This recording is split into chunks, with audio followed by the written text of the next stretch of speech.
Hi, this is Dr. Sandy again, and this video is to give you some strategies and ideas to help children to develop the physical skills needed for handwriting.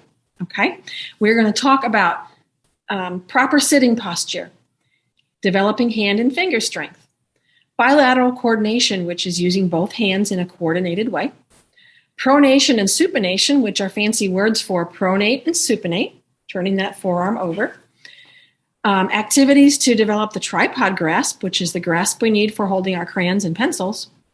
And finally, we're going to put it all together with some ways to develop those writing skills.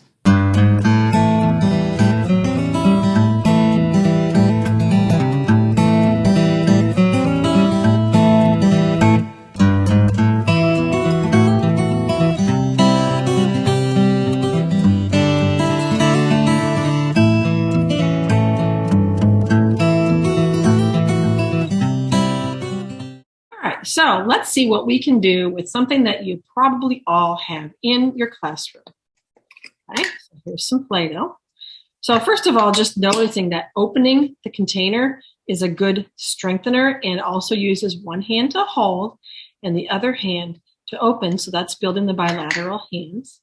Okay, and getting it out, they can squeeze the Play-Doh, which is a good hand strength. Okay. They can pinch and pull the Play-Doh out, which is good for pinching strength. Okay, so let's take it all out. There's a ton of things you can do just with Play-Doh. If I can get this out. All right. So, using Play-Doh, just squeezing it and pinching is fun. Okay, we can squeeze, which is a hand strength. We can also roll it around in our hands to try to make a ball. Okay. We can also roll it around a little piece in the palm of our hand using a couple fingers. We can also try to roll it around in our fingers. So this is using our finger mobility. Okay. So it's not a strengthening. Squeezing is a strengthener. This is more of a refined finger use. Okay. Now let's do something else. We can squish it flat, which is a good hand strengthener. Or if we had a little rolling pin, we have to hold it practice using an efficient grasp and push down and make it flat. Okay. This grasp is also essential for kids who are learning to cut with a knife, like a knife and fork at the kitchen table or at the dinner table. You can also have them use one finger to stabilize it. Okay, so once it's flat, there's some other things you can do. You can have them poke with their finger to work on that isolated finger. You can have them hold on to a small thing, like this is a light bright peg. You see that? And they can poke with light bright pegs. They can draw. Okay, so let's look at this light bright peg. What is this doing? Okay. We can't hold a light bright peg like this and use it. Okay, so we can't. So some kids who like to hold their pencils like this, using a smaller piece like a light bright peg and drawing in something that has resistance helps with developing that tripod pinch and also a little bit of finger strength. Okay, now you can also use little stamps. Okay. And so they can push it down using a hand strength, or if you had a smaller cookie cutter, they push down with their fingers. And they can trace over it with their finger, or they can trace over it with the light bright peg. And you don't even need a light bright peg. You can use a small broken tip of a crayon, and they can hold it the same way. Another thing they can do with Play-Doh is you can take little pieces of something like beads, okay, or beans, and they can poke them in and hide them. And then there's a little skill of having to pull it apart and find it. So what that does is you're working on that tactile discrimination where they have to feel the difference between the Play-Doh and the item hidden in the Play-Doh, okay, and the pinch, the tripod pinch to pull it out, okay? So those are some ways that we can use Play-Doh to help develop hand skills needed for handwriting. I'll bet you have clothespins in your classroom. What can we do with clothespins to help promote the fine motor skills needed for handwriting? So here are a couple different kinds of clothespins, right? So if you look at this, what is this making you do? It's making you pinch, right? You can also pinch with these 3 fingers, the tripod, okay? There's a variety of different clothespins that you can buy at a place like Walmart or the craft store of varying sizes. And some of them have varying thicknesses to make it harder or easier to pinch. But you can make these clothespins, embed different academic things with them. This one might be a little hard to see in the video, but each clothespin, we basically glued a laminated letter, okay? And you can use that for the kids to use that fine motor strengthening with a clothespin, but work on that academic concept of letter recognition, okay? Here's another thing that you can do. Okay, so this one is Velcro strips, okay? And this is just different colors. You can do whatever you want as far as the academic thing, but having kids, like let's say we have a clothespin with a color on it. So I want the kids to pull up the orange, the matching color, and clip it to the clothespin. Okay, so let's break that down. What did that activity do? Okay, we had to have recognition of the color to the word. We had to use our pinch strength and our efficient pinch grasp to open the clothespin. But let's look what happened with this, with pulling this off the paper. If I were just to use one hand to try to pull it off, it wouldn't be that good. I had to use a bilateral skill. I had to use my assistive helper hand to hold the paper down while I picked up the Velcro card, the card with the Velcro on it. And also the resistance of the Velcro does help with a little bit of strengthening. So the activity would look like this. Let's match the orange clothespin to the color. Hold the paper down. Use your pinch strength to pick it up.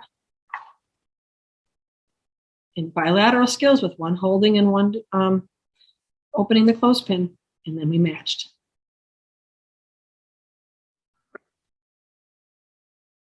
Okay, so how can we use a container of things to promote the fine motor skills needed for handwriting? Right here, I found a container of moon sand, okay, but you can use rice or beans or whatever. And this one has little ducks, okay, but you can use colored letters, whatever, okay? So we can, actually have them promote the fine motor pinch and isolated finger and hide them all, or use your fingers to dig and find, okay? This moon sand is coconut sticky. You can actually have them work on that precise movement of cleaning it off, but let's not worry about that too much right now. Let's do some other things. We can use, these are simple tongs. You can get little tweezers or toy tongs from a number of kids' games, and they can use that to pick up the ducks, because let's say we want to pretend that the ducks will get hurt if we use our fingers, and we need to pick them up with the special magic tongs. And then they can put them in the bowl. So let's break that down a little bit, okay? So here's a grasp, which it works on pinch, but they can also hold it like this, okay? So I don't know if you can see it very well. We're holding it like this, which is kind of how we hold our pencil, okay? Have them try to tuck those fingers against your palm so you've got a really good tripod grasp, okay? And then they have to use their visual perception to see what's in there. You can make it easier by having contrasting colors or harder by having the same colors, but that's for a different video. Okay, and it's right here in my middle, but if I move this to the side, okay, and I picked it up, and then I had to cross over the middle, okay, so this is the middle of me, cross it over from my dominant side to my non-dominant side. Or you can flip it over where you have to cross from one side to your non-dominant to your dominant side. So that's crossing midline, which is also a very important part of handwriting. Okay, we can also use a spoon to scoop these up, or a little cup to scoop, okay, and pour. So let's break that down. What did you see me do? I'm turning my wrist over, this way to scoop, and I'm turning my wrist the other way to pour. Okay, so that's some ways that we can use sand and a few other little toys. Okay, so here's some random stuff I found in the classroom that we can use for promoting the fine motor skills needed for handwriting. Okay, so I found a bunch of pipe cleaners. Okay, you probably have some of these in your classroom. And I also found some beads. So just the act of stringing a bead on a pipe cleaner, okay, and you can get bigger beads also for the kids who have a little harder time. Let's break down what you saw me do, okay? A little grasp for holding the pipe cleaner, okay? Now, if I'm trying to string this on, look at how far my hand is away from the end, so you can have them move their fingers up, which is a fine motor skill, and then put the bead on the pipe cleaner. So look at my grasp. I'm promoting that tripod or that pinch. I'm also using my helper hand as an assist, so I'm using bilateral hand coordination to put that on, okay? Now, here's another thing you might find in your classroom. I'm sure everybody has seen one of these little poppers, right? So the kids can isolate their finger to poke, all right? We're going to have some fun with this and the beads, okay? And remember the little tongs I had earlier? We are going to use our tongs to pick up a bead and put one in each of these little holes, okay? So that's a way that you can use the tripod pinch on the tongs and the refined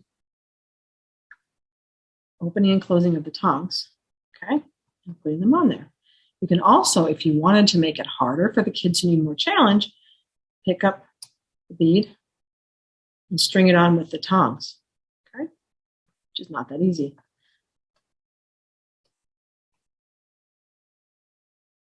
Okay, so that's the way we can kind of put all of that together, okay.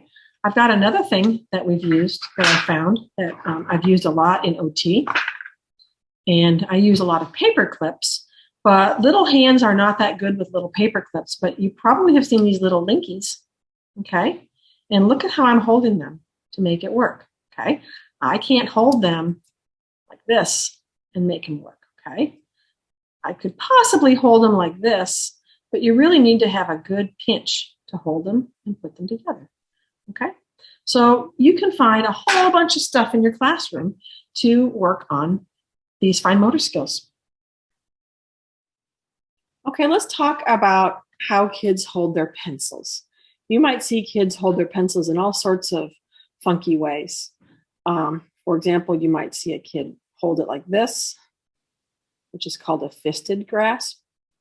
Some kids hold it like this, which is a different kind of grasp, a more immature grasp. Some kids will hold it with all four fingers in their thumb. Some kids will really super hold it tight and do all sorts of things like that.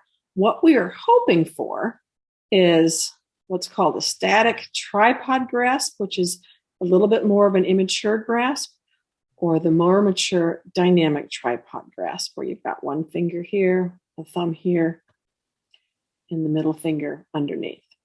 Okay, so we're aiming for a good grasp that helps the kids use legibility and control, and that the grasp doesn't cause over fatigue or pain while they're holding their pencil, crayon, or marker.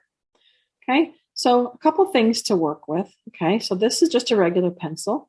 It's easy to hold a regular pencil like this. For kids who hold their pencils like this, a real easy way to help them learn to get this tripod grasp, which is the pinch here, is to give them a small crayon or a small pencil to write with. You can use a broken pencil or a broken crayon. Okay. They can't hold this pencil like this very effectively and color or scribble or draw. Okay, same thing with a crayon. They can't hold it like this. Okay, so you can give them the broken crayons. OTs love working with broken crayons or broken pencils and have them write like that. It's going to force them into this pinch, okay? Another thing we can do is, remember when we were working with Play-Doh earlier, is have them use a light bright peg to draw or write in Play-Doh, okay? Or other clay or what have you, okay? Another thing we can do is to work on taking these fingers, because when we hold our pencil in a mature grasp, look at where these two fingers are. They're tucked up against my palm. We're working on this so that these fingers, these three fingers, can be the manipulators of the pencil, and these two fingers are stability, okay? So we're working on trying to reinforce this. A way we can do that is, this is just a little pom-pom ball, okay? You can use the light bright peg or the broken crayon, but you want to tuck it right here and have the kids use these two fingers to hold it tight. I call it my treasure. I call it their treasure. Hold your treasure. It's very precious. Hold it tight so that they keep that tucked while they're drawing, coloring, or writing. Okay. There are some other things that we use as OTs. Sometimes we use pencil grips. Okay, this is called a grip trainer. I'm actually not sure what this name is, but a child the other day called it a butterfly, so I'm going to call it the butterfly grip. It goes like this. You can do, if you're left-handed, okay. For right-handed, they put their thumb and their pointer finger right here, okay. And they can rest their middle finger over here, put that treasure in, and that helps give them a little bit of visual and physical support to know where their fingers go. Another one is this kind. Okay, the pencil goes in just like the other one. This is for right or left-handed. Thumb, pointer, ring finger can go in this ring, treasure, and then they can write. Okay. Here's a third kind of grip trainer. This one's called a writing rascal. It's got a little face on it. It's kind of cute. Put the pencil in, so the pencil is pointing this way, and you're trying to teach the kids to be independent with putting the pencil in. Let them know that their face, the eyes have to look at their work. So that prevents them from putting the pencil in upside down. Again, thumb, pointer, ring, middle finger goes in this hole. Okay, and this one, you don't need the treasure. This is the treasure, and the fingers can hold the treasure. Okay, and that will help them write. Now, what that doesn't do, it doesn't prevent kids from doing this. And I'm sure you've seen kids doing this or that. Okay, so it helps to put your hand on the wrist. So they're moving their fingers and their wrists and not their whole arm.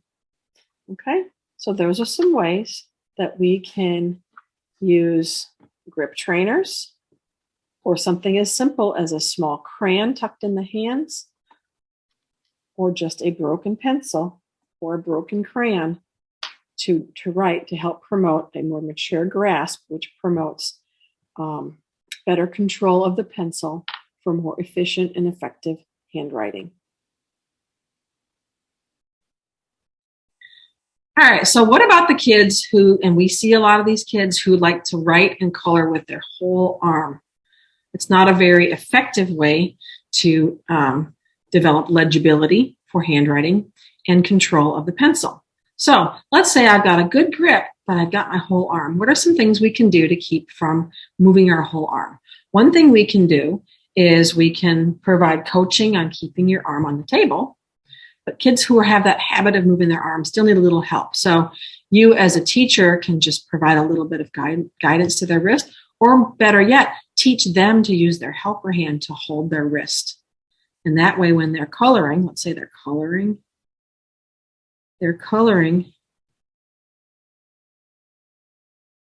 using the wrist and the fingers and not their whole arm, because this is more refined than this, okay? Another strategy we can use, okay, is called a slant board. Now, this is just a 3-inch 3-ring binder, okay? They make slant boards that you can purchase, but a 3-ring binder is all you need. So let's show you, okay? So when I have the paper, my pencil here, okay, it might not, some kids also like to do this, okay. The slant board kind of prevents them from doing that.